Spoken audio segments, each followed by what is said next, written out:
Every spring and fall, she'd organize special tours for the peak migration seasons, timing expeditions perfectly to showcase the spectacular bird populations that made the state forest a premier birding destination. Her wildlife expertise was legendary among serious enthusiasts, but when armed criminals invaded her forest, they discovered her expertise extended beyond identifying bird species. Welcome to True Human Tales. Before we begin this powerful story of hidden courage and wilderness heroism, tell me in the comments from which city in the world are you watching this video today. And if you believe stories like this deserve to be heard, hit that subscribe button to support the channel. Redwood State Forest encompassed 47,000 acres of protected wilderness that served as both wildlife sanctuary and recreational destination for nature enthusiasts from across the Pacific Northwest. The forest's diverse ecosystem supported over 200 bird species, making it one of the region's premier birding locations and attracting everyone from casual weekend observers to serious ornithologists conducting research on migration patterns and habitat conservation. The forest's guided tour program operated from a modest visitor center that provided educational resources, trail maps, and coordination for the specialized expeditions that helped visitors appreciate wildlife while minimizing environmental impact. The program had been running for over 15 years, building a reputation for expert guides, exceptional wildlife viewing opportunities, and the kind of educational experience that created lifelong conservationists. For the past 9 years, the forest's most popular birding expeditions had been led by Margaret Thompson, whose encyclopedic knowledge of local species and migration timing made her tours legendary among serious birdwatchers. At 54, Margaret moved with the quiet confidence of someone who'd learned that wilderness demanded both patience and respect, her field clothing practical rather than fashionable, her equipment organized with the systematic precision that successful wildlife observation required. Margaret's expertise encompassed far more than simple species identification. She could predict optimal viewing times based on weather patterns, locate nesting sites that most guides never discovered, and time expeditions to coincide with migration events that provided once-in-a-lifetime viewing opportunities. Her understanding of bird behavior allowed her to position tour groups for maximum wildlife encounters while minimizing disturbance to the natural processes that made the forest special. Regular tour participants had developed genuine appreciation for Margaret's knowledge and teaching abilities over the years, often scheduling multiple expeditions to experience different seasons and migration periods under her guidance. The Riverside Birding Club made annual reservations for Margaret's spring warbler migration tours, which consistently provided sightings that exceeded even experienced birders' expectations. Photography enthusiasts appreciated Margaret's ability to position groups for optimal lighting and composition opportunities. What made Margaret exceptional wasn't just her wildlife knowledge, though that was considerable, but her ability to create educational experiences that transformed casual nature lovers into serious conservationists. She could explain complex ecological relationships in terms that children could understand, help nervous first-time hikers feel comfortable in wilderness settings, and somehow always knew exactly which species would provide the most memorable encounters for each group's skill level and interests.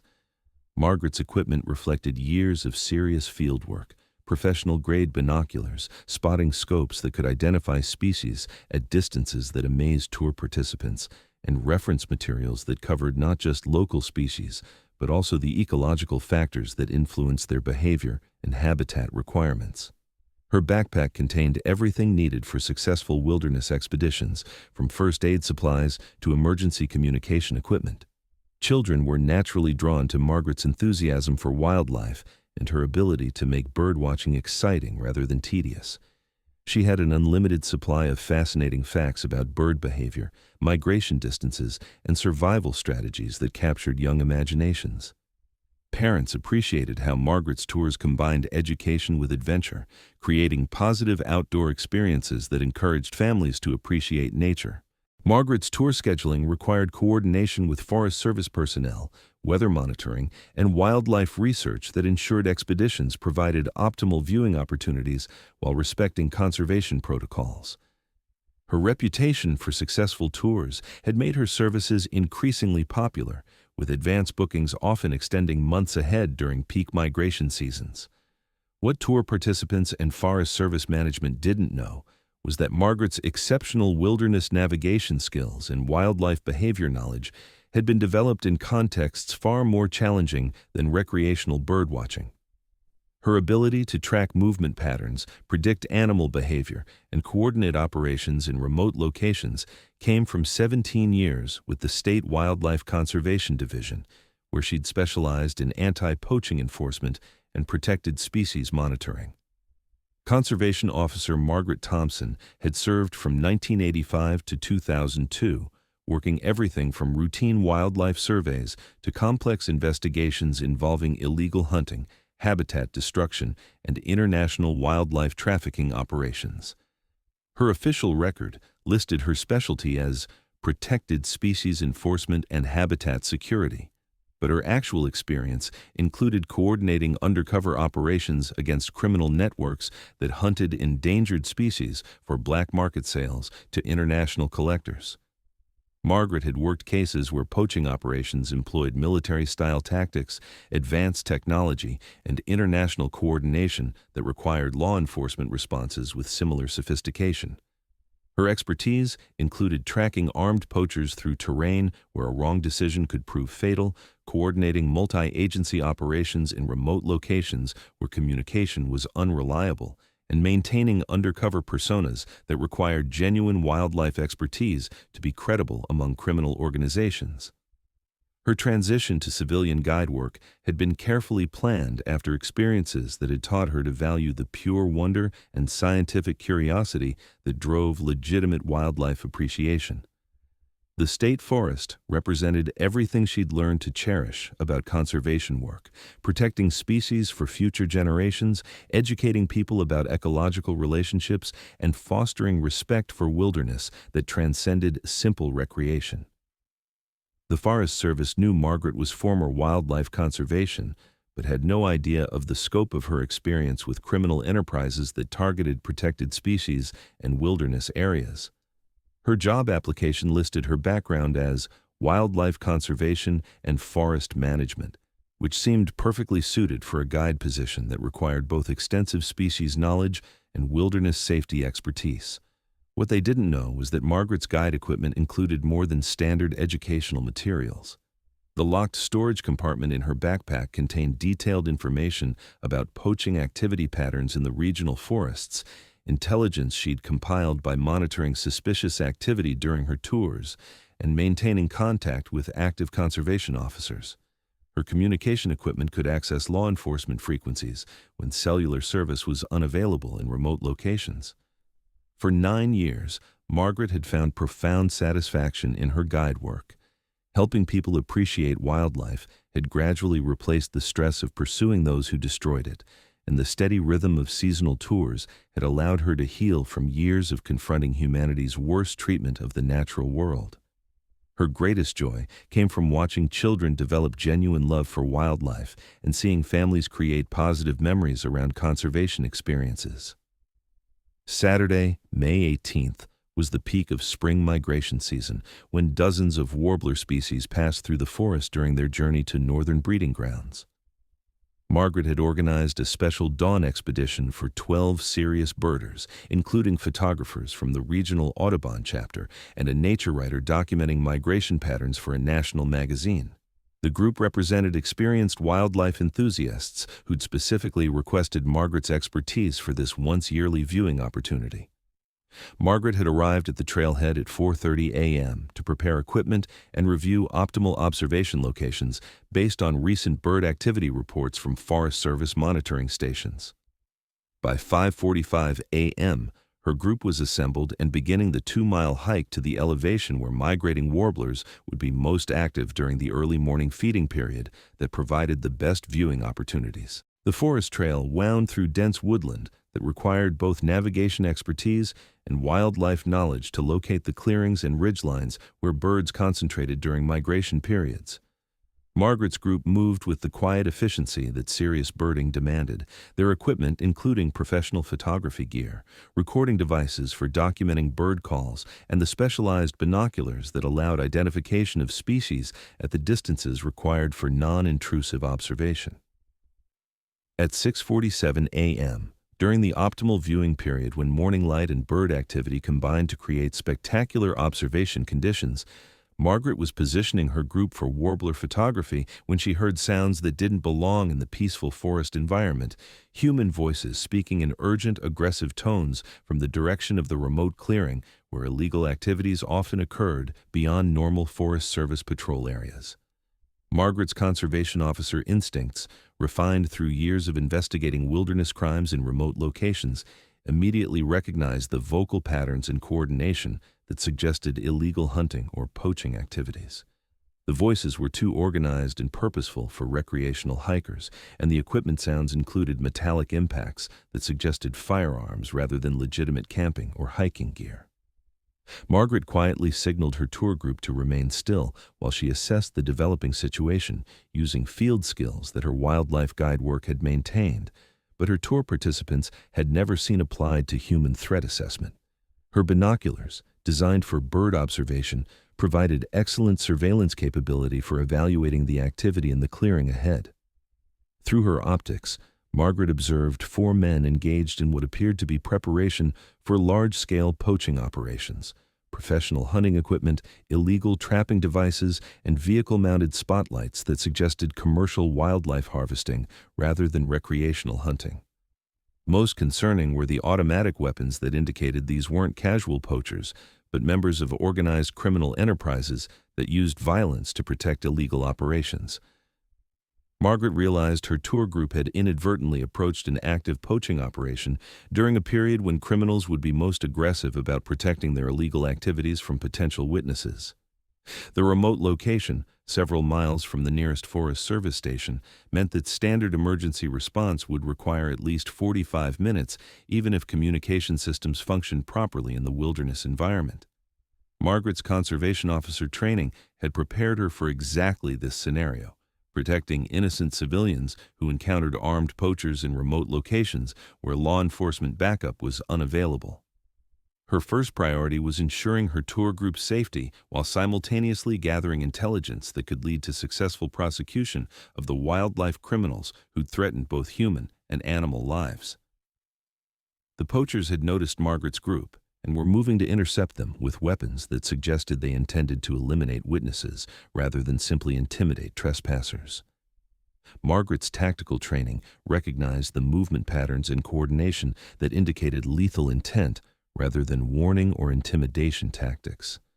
That's when Margaret stopped being a bird-watching guide and became a conservation officer again. Margaret's response combined the anti-poaching expertise she'd developed during her conservation career with intimate knowledge of the forest terrain that she'd acquired through 9 years of daily guide operations. Her first priority was protecting the tour participants who had no experience with the kind of wilderness criminal activity that Margaret had spent years investigating and preventing. Margaret's service weapon, a Ruger GP100 revolver that had been her sidearm throughout her conservation officer career, came from the concealed compartment in her guide pack where she'd maintained it according to wilderness law enforcement protocols even during her civilian career. The weapon was specifically chosen for reliability in outdoor conditions and stopping power adequate for both wildlife defense and human threats. Margaret's position on the forest trail provided excellent tactical advantage over the clearing where the poachers were operating, and her years of daily wilderness navigation had given her intimate knowledge of every sightline, escape route, and defensive position in the immediate area. Her wildlife tracking skills, developed for locating protected species, proved equally effective for monitoring human movement patterns and predicting tactical decisions. Margaret's wilderness communication training enabled her to coordinate with her tour group while simultaneously alerting Forest Service law enforcement through emergency frequencies that functioned even in remote locations where civilian communication was impossible.